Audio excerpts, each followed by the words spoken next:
everybody, and welcome once again to the Friel Thing podcast with me, Greg Friel. Now, I have an incredible guest on today, a gentleman who I've spoken to before, but due to the fact that the gods of the internet did not like us talking, it was just a nightmare. It was just technical, whatever. It was just complicated and whatever. But anyway, Ashley has very kindly agreed to come back on and have a chat, and it just means we're having a very similar conversation to last time.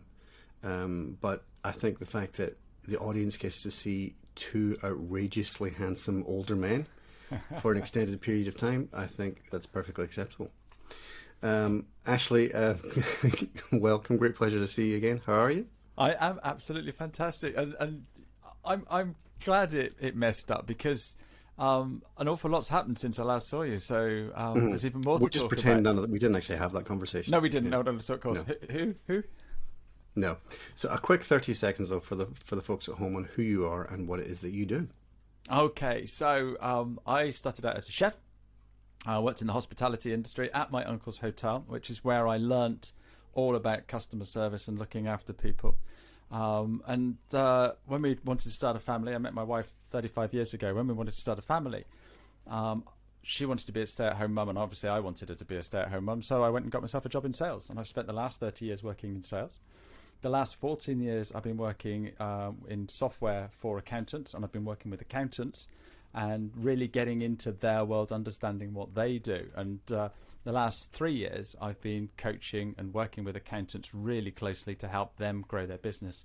And January, February, March, April this year, I set up on my own, and I'm now doing that, and also doing an awful lot of work on LinkedIn and helping people to make the most out of this incredible platform. So. Yeah, no, absolutely. It's something we were talking about before, and we'll get to that. But Full Cup Coaching is the name of your business. Tell us a little bit about that. Okay, so I'm one of these guys that is annoyingly positive all the time. I'm always smiling. You're almost as cheesy as me. Oh yeah, oh definitely. Way up there. Part of that is because I live by the sea.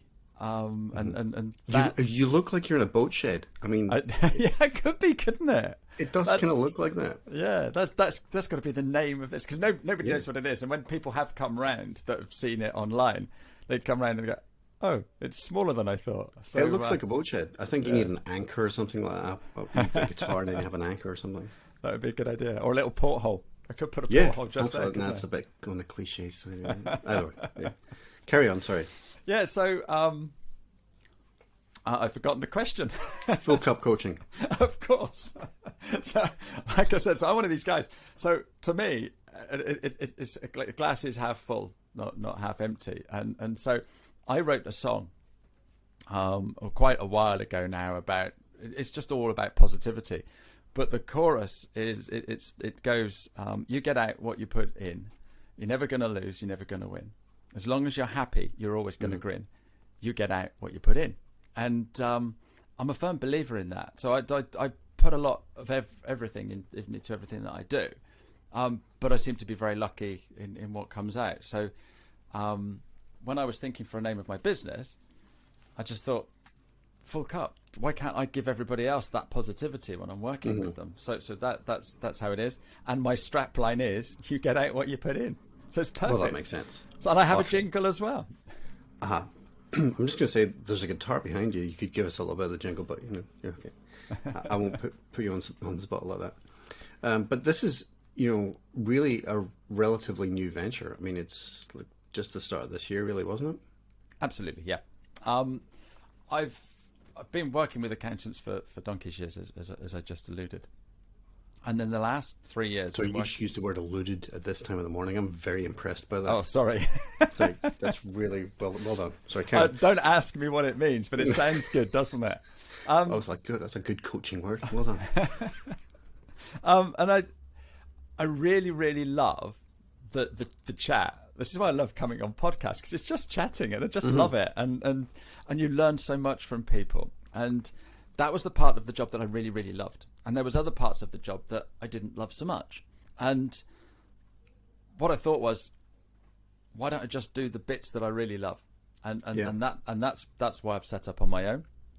I've set it up as a lifestyle business so that I can spend time with my wife, spend time with my grandson, spend time with the guide dogs and the guitar, that's what I'm doing, and I'm absolutely loving it. I'm having an absolute blast, and this LinkedIn stuff that I'm doing is just taking off, and I'm getting into places I never thought I'd be getting into. Well, I mean, that's actually how we met in the first place. Somebody had connected us on LinkedIn and said, you were looking to connect with musicians. Correct. For a charitable project they were working on at the time. And somebody tagged us on LinkedIn, and then, the rest is history. But let's actually talk a little bit about that, because it was this amazing charitable project which was raising money for your friend's daughter in a 24-hour music marathon online, of which I ended up being part of. A very, very small part of, but it was a pleasure. But tell us a little bit about that. Oh, right, okay. So I'm going to do a spoiler alert now. Lily is absolutely fine and dandy. She had another scan last week, and they got the results through yesterday, and absolutely perfect. So she's fine.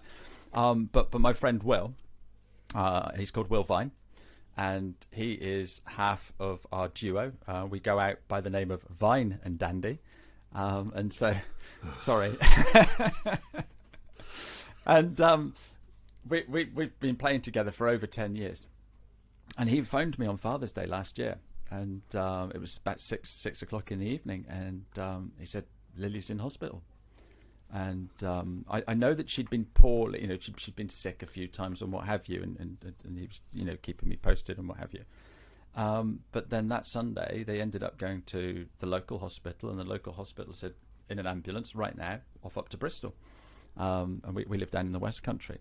And he phoned me because he wasn't allowed in the hospital because it was COVID, and they could only mum was the only one that could go in. So Sarah was in with Lily, and he was sat in the car park kicking his heels. And we had this lovely long conversation, and she's got cancer, and we don't know what's happening. And it turned out she had an aggressive form of there's a long name and I can't remember the name of it, something sarcoma. And they did an operation on her, that she had loads of chemo, and all the way through her journey of recovery, I was kept in touch by Will, and I kept thinking I want to do something to raise some money. My first thought was shave all my hair off, but I was told, don't be daft, that's not going to help anybody. And so in the back of my head was, I'm going to do something. And all through lockdown, when people were moaning at me about they couldn't go and get their nails done, or they couldn't go and watch the local match or whatever, I just kept thinking, do you know what Will and Sarah are going through with Lily? And Lily's bigger sister, Anna, and she's just been left while they're running up and down the hospital to Bristol. Well, while they were up there in Bristol, they stayed in a hostel that was run by Young Lives versus Cancer, which is this amazing charity that supports the families.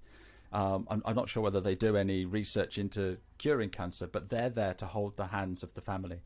And they have this hostel up there, and it costs 33 quid a night to put somebody there. All during lockdown, I've been running an open mic virtually. So I'd do it. I used to do it in the pub in the olden days, but I've been doing it virtually. And every week we all meet up. We'd sing a little song. It's a nice little community. And some of these people probably don't see anybody from week to week unless they come into this Zoom room, which is lovely. And I said to the guys about a month before the year was up, we want to do something special for to celebrate a year of doing this. And someone go, oh, why don't we do, we'll do 2 hours and we'll do 2 songs and we can have some cake. And anyway, I was in the shower and I sort of like, oh, I know what to do. Let's do 24 hours. Celebrate the whole year and with 24 hours. And we can raise some money for Young Lives versus Cancer. And we can get some musicians in and we'll raise a bit of money. And I just thought, 24 hours, that's 24 musicians, each do an hour long, and we'll raise £100. We'll raise £100 for each hour, and that would be the best part of £2,500. That's an amazing amount of money to raise. Yeah. Anyway, this is like 3 weeks from the anniversary of the year. And so I got involved with Young Lives versus Cancer. A lovely lady called Steph was like helping me with what to do and stuff like that. And she said, you need to hang it on something. And it's 33 quid to stay the night. And I thought, well, 6 months is £6,022. Let's aim for that. Because if you're going to aim for something, you've got to make it worthwhile. So we did that. And then someone said, well, so how do we get musicians in? And I said, well, if we get, 24, they've got to play for an hour. But if we get more musicians, then they've got more friends, and then that's and it'll steamroller. So I said, let's do 15 minutes. That's only 96 musicians we need to find, isn't it? and so people got a bit fed up with me on LinkedIn and Facebook and stuff, but lots of lovely people, including yourself, turned around and said, like, what can I do to help? So you were posting on LinkedIn and telling people about it. You actually came on and performed for your little 15 minutes. And basically I had people messaging me from all over the world saying, yes, I'm happy to jump on board. And it was manic, Greg. It was absolutely manic. All these people coming in, and I'm putting it all in Calendly and booking slots and making sure I had everybody. I couldn't believe all the organization behind it. It was the fact that I was like, how is he going to do all this? And it was Calendly, book in your time, and here's the Zoom link, and then, there's all that sort of things. And as far as I'm aware, it seemed to be super smooth. I mean, it maybe wasn't at your end, but as far as I'm aware, it seemed to be, just go like clockwork. So, tell me, no. Well, you can only see the top half of my body, can't you? You can't see me running around underneath. And I think that's what it was. My daughter turned around to me. So when I first thought 24 hours, there's no way I can stay up 24 hours. People that know me know that by 8, 9 o'clock of an evening, my eyelids just get covered in lead, and I just can't stay awake. So there was no way I was going to stay awake for 24 hours in my head. And it's sort of like Ian helps me with the open mic, and I've got a couple of other really close friends in that group that I'm sure if I'd have said, could you do this slot and you do that slot, and we'll work out all the tech. My daughter went spare. She said, Dad, you've got to do it all yourself. You've got to stay awake for the full 24 hours. You've got to be there, because it's been a challenge for Lily. It's got to be a challenge for you as well. Yeah, no, I totally see that. And I mean, obviously you kind of hated your daughter a bit for... No, not at all. Not at all, no, because that really... brought it home to you. Absolutely. Yeah. Absolutely. And so then I'm like, right, I'm going to do this. I don't know how, but I'm going to do it. And because there was so many people coming in every 15 minutes, I was just buzzing for the full 24 hours. It was just, it was absolutely incredible. I had all the tech that got everybody involved. Yeah. And in hindsight, what I would have loved to have done was gone and found them online, listened to them, messaged them and stuff like that. But the reality... it was, I've got the day job, so I was doing the day job, and I was doing everything else that I do, and then squeezing this in as well. And so it got quite manic. So anyway, on the day, so we started at 4 p.m. on the Friday. People came in, and I was like, right, who's next? And I've got all the lists up, and I've made some notes about each one and what have you. Right, so this one's next, and this one comes in, and I don't know them from Adam, and they start singing. Oh my goodness, they're brilliant. And I really, really lucked out. I had some absolutely amazing people come on. I've never sung before in public, or I've never, and they were incredible. And it started off, and I had a little bit of a hiccup to start off with, because a couple of people had messaged me and said they couldn't get on because for technical reasons, or they weren't feeling very well or something. And I was sort of like, you're not feeling very well? What's Lily been doing for the last 12 months? Yeah. Anyway, that's another story. And so this lovely young lady, she was just singing some backing tracks, okay? And I say just singing some backing tracks, beautiful voice. But she'd messaged me and she said, what songs does Lily like? And she'd learnt these songs specifically for Lily. It makes me well up just thinking about it now. And there's some footage of Lily dancing to one of the songs that she sang for Lily. Amazing. Okay, and it's people like you that are amazing musicians and can play the guitar, and she put in so much work because she saw the value in it, and that picture of Lily dancing around singing to that song with the girls singing in the background on the TV.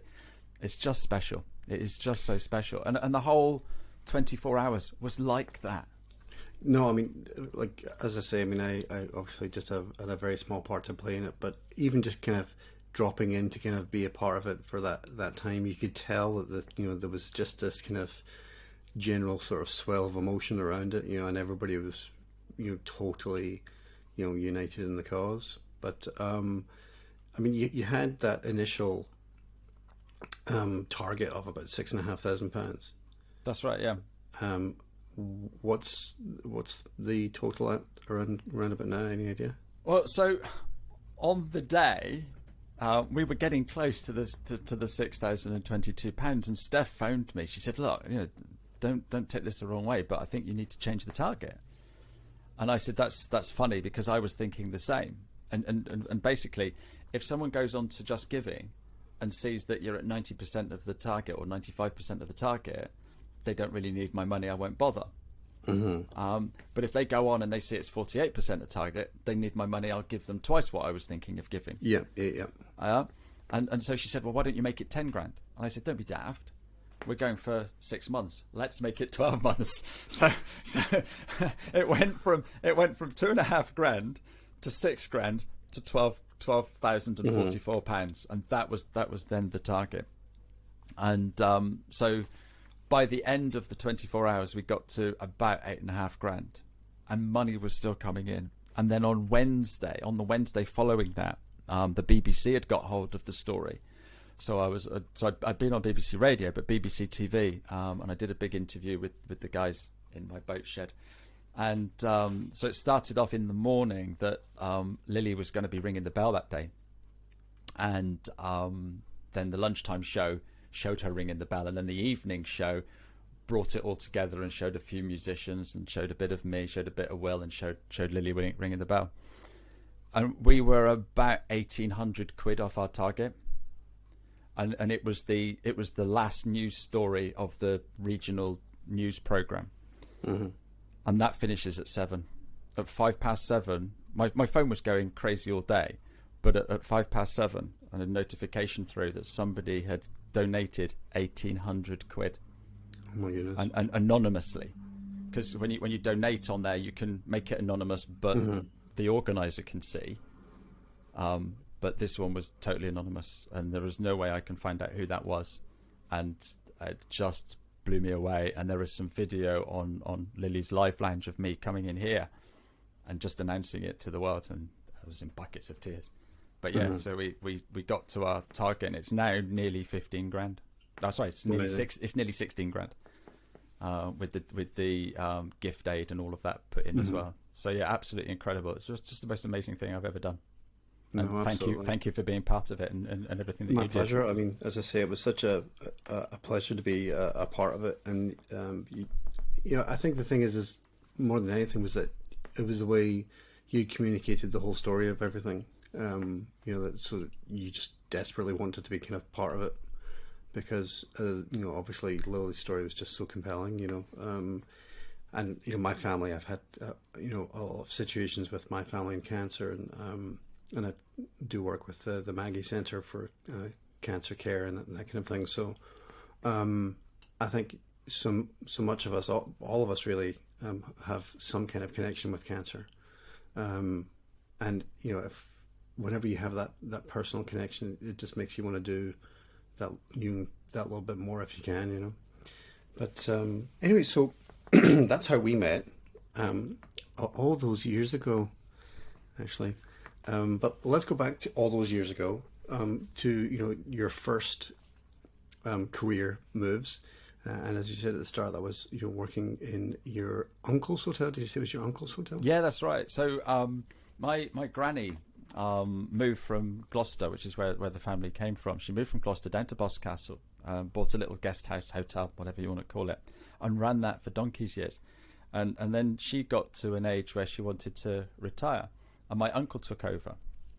And then he purchased another hotel just up the road in Tintagel, and that's down in Cornwall. And we used to go and visit and what have you, and I decided that I wanted to go to catering college. So prior to, when I finished school and went to catering college, during that summer, I went and worked at my uncle's hotel, and I learnt not just how to cook and wait on tables, but so much more.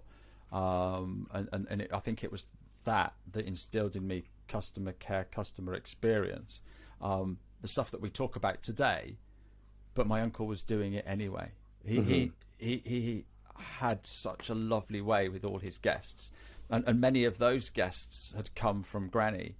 So it was just lovely, and it was all about making sure that everybody had an absolutely fantastic holiday, and that's all we had to do. And I think that is just running through my core in everything that I do. Absolutely. I mean, I was going to say, it all comes down to people, and whether that's the customer experience or coaching with people as you're doing now, it's understanding what people's wants, needs, and desires are, and helping them to get there. So that was a few years ago. What are you saying? What I'm saying is, actually, you look great for your age. That's what I'm saying. Actually, for the people at home, how old are you, Ashley? I'm not giving that away on here. I'll tell you what. When I was at school, I was the first kid in the school to do the Rubik's Cube, and that came out in the 80s. So that gives you an idea. I just remember when you posted on Facebook, I think it was, and you'd said, you were celebrating a certain anniversary with your wife, and I was like, what? Yeah, I met her 35 years ago this May. Yeah. And I was like, when you were 2? Yeah, exactly. But now, did you meet her through work? Yeah, we're both chefs. Down in Sidmouth, there's a beautiful hotel at the end of the Esplanade here, called the Victoria Hotel, and we met here 35 years ago. We moved away, had family, and then we came back here 14 years ago. And no, it's a lovely place to live, great place to bring up kids, and a superb place for a quiet holiday. Mm-hmm. Yeah, I think I met my wife through work as well, and we were working together. And I think, there's something about that shared experience whenever you both have a passion for the same thing, and, it's kind of like you're heading in the same direction, No, absolutely. And the day that, when we left the Vic, we went to work in other hotels, and every time it was always trying to find a job for 2 people in the same hotel, and it was quite weird. What you work with your wife, and it was bizarre. But yeah, and that's what we did. But then when I went into sales and I left her in the kitchen, it was that just sounds so bad, Ashley. It does, doesn't it? You just stay in the kitchen, love. Yeah, exactly, love. So she stayed at the hotel and I left, and the owners were sort of like, "What are you doing? What are you doing?" We didn't say why I was leaving, but evidently we started a family a few years later. But yeah, so going to work in different directions was bizarre because we'd only ever worked together. We were working together, living together, and all the other things that you do as a couple. But then it was sort of like, no, I'm not seeing her now for these huge chunks of the day. So that was bizarre. That took a lot of getting used to. I mean, you speak to somebody, I'm going to go and set up in business with my wife, and everyone goes, you can't work with your wife, and I'm there going, yeah, you can. Yeah, you can't, Ashley. I worked with my wife for 18 years, and it was great. I mean, obviously, but it was testing as well, because we're both kind of type A performers, and it's kind of like, give me the mic. It's my turn. Exactly, there's a certain amount of that. And the thing is now, I mean, that we stopped working together, I suppose, about 2007. And she works in travel, and she's done various different things, but I think the thing is that's really the important thing is you've got that foundation. That's what you built your relationship on, and she's doing completely different work now, and I'm doing completely different work now. But you still have that connection in terms of how you relate to one another and all that sort of things. And it's just that you've got that supportive structure, where you kind of like, well, we're here to support one another and whatever it is that we do. But yeah, absolutely, and that's I think that support thing, it goes stronger because she's 100% behind this new business. It's not a case of, no, you go and get yourself a proper job so we've got loads of money coming in. It's no, this is what you want to do. Let's crack on and let's make it work. So yeah, no, absolutely superb. So tell me about we mentioned at the start, we're talking about LinkedIn. How are you using LinkedIn for your business? Because it's, for me, I completely live on LinkedIn really from that point of view. And I get, most of my work is through B2B anyway. But I'm a great advocate of content marketing, and in particular content marketing on LinkedIn. So how's that working for you? That's where I'm getting all my business from. I don't have an advertising budget. It's a lifestyle business, so every single penny that I get coming in, I've got to be careful with it. And so I'm doing loads of stuff on LinkedIn and putting out loads of content. So people are following and liking the content, sharing the content. But I've started doing this, what I call a LinkedIn Daily Habit Workshop. And that is helping people that don't really get LinkedIn to fully understand it and embrace it. And then they're, getting business connections and things like that. So that's what I'm doing. And I'm making sure that I'm putting out content that people can benefit from and they like having. I'm not posting for posting's sake. Yeah, I'm coming up with positive things, helpful things, drawing on my the last 30 years I've had working in sales, and my target audience is accountants, and they just don't get sales like salespeople get sales. They're fantastic with numbers, but it's the next step, and it's helping them with that, which I absolutely love because they make great strides. Mm-hmm. Yeah, I think the thing is, certainly if I'm dealing with a business that is more numbers based or data based, you've got say more of your traditional businesses like accountants or lawyers or people in insurance or anything like that. It's always about put the numbers to one side and let's uncover the story here and make this about people. And at the end of the day, if you can take away all of the jargon and all of the stuff that you're trying to sell to people and make it about the human experience, then that's where you connect with people, and that's where you're going to get your business.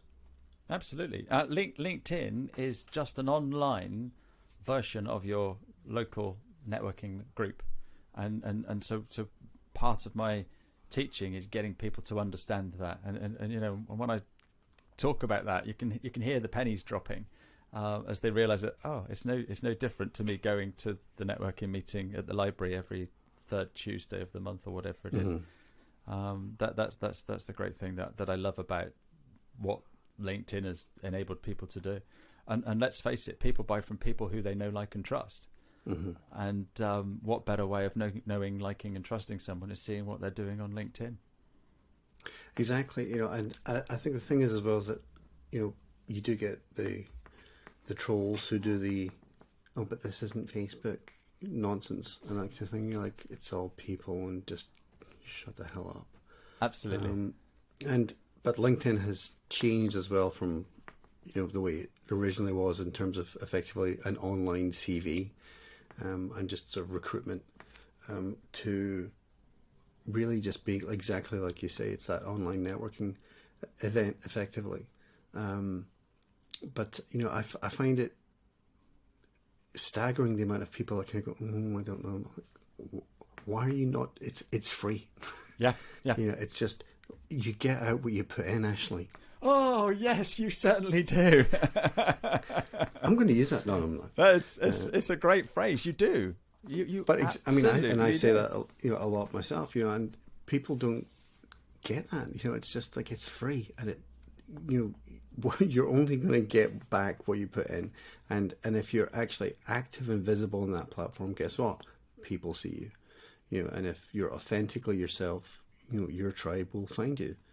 For me in particular, I mean, I put out regular content on LinkedIn, and it's got to the stage where with almost every post that I'm doing, I'm getting leads from it, or somebody saying, "Oh, can you do one of those things for me?" Or create that video for me there, or and it's awareness, and you're sharing what it is you do and how you do it and how you go about it, and the people that want to work with you will contact you, and the people that think you're obnoxious, I'm talking about myself obviously, will just avoid me, and that's fine. That's sort of the best of both worlds. You're not wasting your time with people who aren't going to be your clients, really, But so you're doing your daily thing with LinkedIn. How does that work? Oh, so I run a workshop about every 3 weeks. It seems to be running. So start off Monday morning, 8:45, and you get me. And I was like, right, you're going to do this, you're going to do that, and I give everybody a workbook. And in the workbook, there's instructions on what you need to do and the whys and the wherefores. It's not just sort of like, right, do that, and it's right. You need to do this. So I give something away for free here. Your photo on LinkedIn, right? It's not really going to work on a podcast, but most people have got a photograph of them with their prize guitar or whatever it is, and it's the amount of your face in the screen isn't enough to see. And what happens is you're on LinkedIn and you write a comment on someone's post. All they're seeing is this tiny little bit of you next to your guitar, or your best mate at a wedding, or somebody you've cropped out of a corporate photo. So what you need to do is you need to fill that circle with 60% of your face. And if you have a nice strong background color behind, you stick out like a sore thumb. And it's just so the first day we talk about that and why you need to do that, and examples of good photos and bad photos. And then all the instructions are in the workbook, so they can go away and do that in their own time. And then they sort of like, oh my goodness, he's going to check me on that. So they come back the next day and they've all got a photo. And we talk about the banner and then ways of monitoring what you're doing. We look at your SSI score, and each day there's a different theme. And we know all of this at the beginning of the week because we've got the workbook and it says what we're going to do. If you can't make one morning, I record every session so you get a copy of the video anyway. And by the end of the week, you've done an hour and 15 minutes. But what you've done more importantly is you've shown up at 8:45 at your computer to do some LinkedIn. And the hope is the following week you do exactly the same. And that's all you need to do is to build a habit. No, absolutely. So how long have you been doing that for now? Well, I've been doing that for nearly 3 years. Because okay. when I was working with accountants before, I'd turn around to an accountant and say, "Hey, you need to do some LinkedIn." And I go, "Oh, I don't know what to do." So I'd show them, and I go, "Right, off you go." And I see them the following week. And how are you getting on with your LinkedIn? Oh, I haven't done it. Right. So I go in, share your screen. Let me show you. Click on this button. Click on that button. Oh, right. Okay. Nothing happens. So I said, like, right. Okay. Let's do this, you and me, for a whole week. And we'd spend the whole week doing it, just 50 minutes every day. And they can, an accountant will commit to 50 minutes a day because they've got loads of other things to do. And it was always before everybody came into the office. So it might have been at 8, it might have been at 8:45 or whatever. By the end of the week, they've got it. They know what they're doing. And so basically, because it was 1-to-1, I was able to go in and share their screen and see what they were doing. And, oh, who's that? Oh, he's so-and-so. Right, we'll put a comment on there. I don't know what to write. Well, look, there's a picture of an ice cream. Say, the last time I had an ice cream, it was lovely. Something like that. Or what a lovely view, or whatever. Why do I want to say that? Well, because you're being a person. You're being human. You are human. Yeah, you'd say it in real life. Why not say it online? And it's, oh, right, okay. And so by the end of that week, they knew what they're doing. So it was quite easy for me to translate that into a group thing. So the very first one I did, I begged, borrowed, and cajoled people into coming on the workshop. And the quid pro quo was, let's have a testimonial at the end of it. And they absolutely loved it and got so much from it. Right, I'm going to start selling this. So now you can get the ticket through Eventbrite and buy a ticket, and then you can come for the week. And by the end of the week, you're loving LinkedIn. And what I've also added is a one-to-one. So you've had this group session all week, and everybody's sharing ideas. And then once you've done all of that, then you have a one-to-one. I've got 2 booked today, and people are sort of like, right, okay, I love what you said about this, but what do I do here? And then that's what the one-to-one's for. So in terms of, full cup coaching, is this specifically solely business coaching, or is there more of a broader remit in terms of, especially like you're saying, it's a lifestyle business for you? Is this really about helping people to, dare I use the phrase, work-life balance? Get that balance right between having a life outside of work and a work life that they actually enjoy? That's a great question. When I first set the business up, I envisaged working with accountants to help them grow their business. But I'm already working with different types of people, helping them with different thoughts and ideas. So at the moment, I'm in an anti-compete, so I'm not allowed to advertise mass market to accountants, so it makes it a little bit difficult. But I've got some plans in place for when those restrictions lift. I've also got a few people that I know want to work with me. So, the business will grow that way, and I'll be doing more of that. But what I'm doing with the LinkedIn is opening up so many different doors. Then there's other possibilities. And I think people are seeing me as this positive person and want some of that in their lives. And it's sort of like, so what are you doing to be positive? And it's sort of like, so I'm chatting to them about that as well and helping them with different aspects. So the business is going to evolve, but whatever way you look at it, you will look at it that the cup is always half full. Mm-hmm.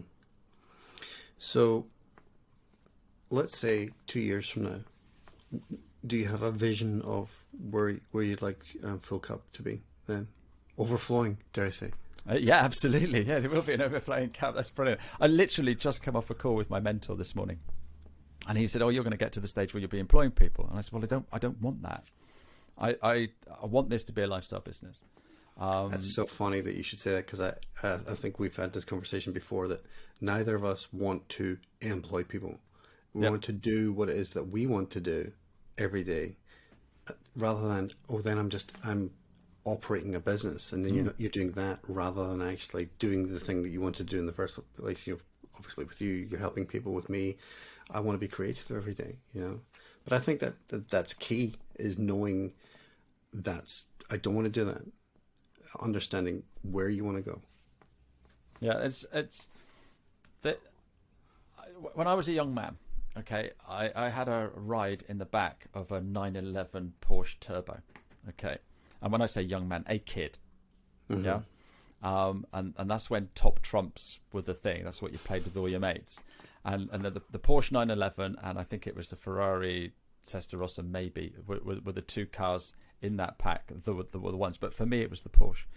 And a friend of a friend, or whoever it was, I can't remember how I got in the back of this Porsche 911 Turbo, but to sit there as a little kid, and it was just incredible. And I've always dreamed of owning a Porsche 911. It doesn't have to be a turbo. But you get to a stage in life where it is just a lump of metal with a bit of rubber at each corner. And I'm driving around in an old Nissan Qashqai. It does exactly what I need it to do. And I've got to the realization in life that I don't need a great big house. What I need is time to go out on my paddleboard, time to work with the guide dogs, time to play my guitar, time to spend some time with my grandson. It was my grandson's first birthday at the weekend, and my daughter and her husband are here with him. And they're staying for a little bit longer because he's able to work remotely and he's got some business down here. So I'm not going to do anything tomorrow and for the rest of the week because I can. And that is how I measure my success, is how happy I am and how content I am and how much time I spend with doing the things I want to do. So in a couple of years' time, I will not be working Mondays. I will not be working Fridays. And I'll be making enough money to pay those bills. I won't have a Porsche. I don't want a Porsche. I want to spend time with my family. And so all my family will know that Mondays and Fridays is their time. And I've got a camper van, so Thursday night, jump in the camper, go away for the weekend, come back ready Tuesday. But I'm also working with somebody at the moment who's gone away for 6 weeks in her caravan and still running her business. And, so if I go somewhere where I've got decent Wi-Fi, I might just take the summer off and go off somewhere in the camper. Yeah. No, but absolutely. I can do what I want. That for me is success. Not here turning over £1 million and having 10 staff. That wouldn't be fun. Mm-hmm. Yeah, I think that's just, levels of stress that you don't want. I think that is the metric that people should be looking to more, is how happy are you? Yeah. Rather than let's look at success. What metric are we using here? How much you're making per year, the size of your house, and how many cars you have, all of that nonsense. Let's look at how happy you are and the amount of time you actually get to spend with the people that you want to spend time with. But anyway, Ashley, thank you so much for joining me again. I think we kind of got a little bit deeper this time. Absolutely. Like I said, I'm a different guy to when we spoke last time, and it's not that long. But the more I'm doing of what I'm doing, the more confident I'm getting, and the more I'm believing in what I am doing. People are reaching out to work with me. Whereas I think the last time we spoke, I may have had 1 or 2 clients. It was literally just the first couple of weeks of your business from right. what I remember. I think it was really way back then. But actually, thanks so much for joining me today, and I'm loving seeing the boat shed again. The boat shed. There needs to be an anchor. There needs to be something there in the background. From where you're sat, it looks like a boat shed, but I promise you, it doesn't. I know, but that's all anybody's ever going to see. So what you could do is just kind of have some sound effects in the background of waves crashing on the shore and stuff like that. I've definitely got the seagulls. Yeah, that'll work. Anyway, Ashley, thanks so much, and great to talk to you again, and we'll talk soon. Take care. No, thank you very much for having me.